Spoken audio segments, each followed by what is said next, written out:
And look at us. We made it all the way to week 8 of cleaning season. That's crazy. And this week is titled Show Me State. So if you guys know anything about Missouri, it's called the Show Me State.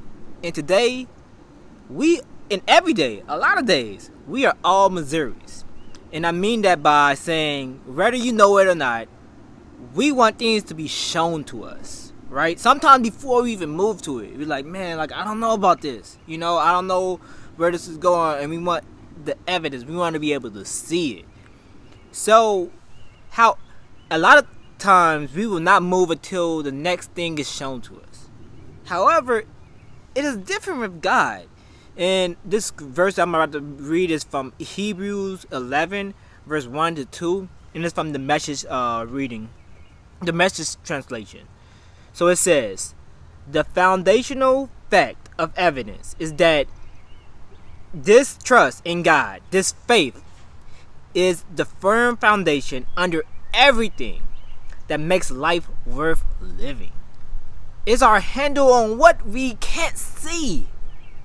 The act of faith is what distinguished our ancestors, set them above the crowd. So, our ancestors being that those, I'll say it like this, those from biblical times, and even those that recently, with different things like slavery, maybe like the Holocaust, different things that happened into their lives, and how a lot of those people had great faith. You could put any event in that we learned about in history class, right?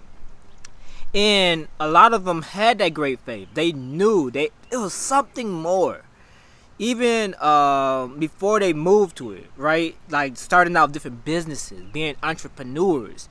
And they knew how to get to the next thing, because they did not just wait for God to show them what was next. God would not do that. He wants you to believe. Then he's like, you believe? Now I will show you the next step. And this verse, I have great faith, right? But this year God has opened doors after door, yet I'm still moving slow at times. Even though I have great faith, it's like I believe this is gonna happen, but at the same time I'm still stagnant, right? I am a show me state, and God has showed me time after time. So why am I looking for others for justification of what I know is true? Why am I looking for their opinions on, if God says, hey, move to this place, right? To this work, to this team. And it's like, I ask others, hey, what do you think about this? What should I say? And, for example, last night my car battery went out. I was frustrated, yet with the help of loved ones, I was able to see the light and be calm.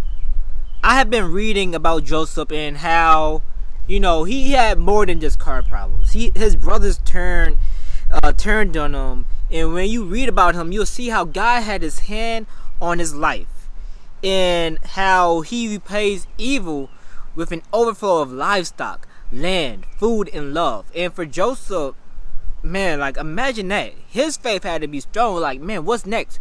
And I ain't gonna die? Are you gonna give me a dream about my death? What's going on?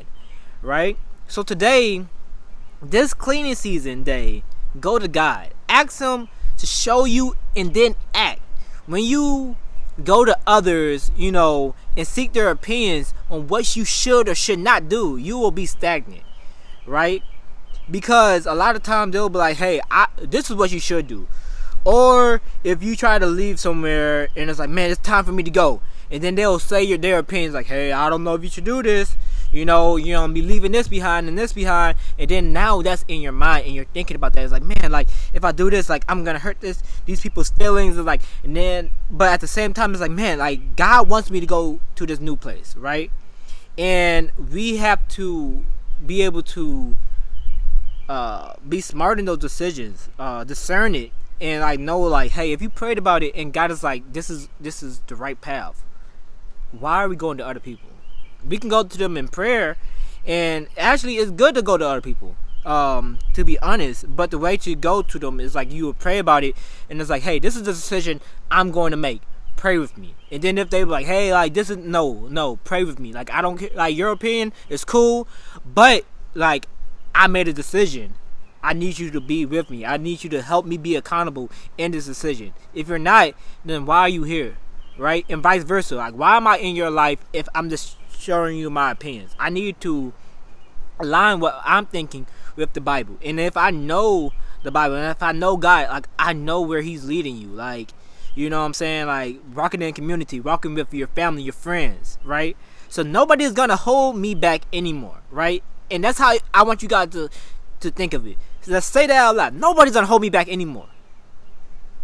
You know, you could pay your KB, no change, like any song, throw that into rotation. It's like I'm going to speak to the mountains and they will move, right? Like, just think about that. I wrote about that earlier this week about Ezekiel and how he kept on telling him to go speak to the mountains, and like this is what the Lord says, right? And it's like over and over. It's like that passage was so powerful about how God was. He was punishing the Israelites, but at the same time he was talking about bringing them back and removing their heart of stone for a heart of flesh and renewing them. And it's like, hey, this is the love that I'm giving you. Like a heart of flesh means it's pliable. Like God is able to work with that. Stone, He's like, hey, hold up now. Like you don't want to be worked on. You can't see through stone, but if you pull apart like Play-Doh or something, you're like eventually you'll start seeing the other side. You know what I'm talking about when you playing with your kid. Or moon sand. I think it's called moon sand. Yeah, like you're able to like that one is easy to pull apart, and that's how our heart should be, easy to pull apart, right? It's still solid at times because it's like we're flesh, like we make mistakes, but at the same time we should be able to go to God and like, hey God, I need you to work on me.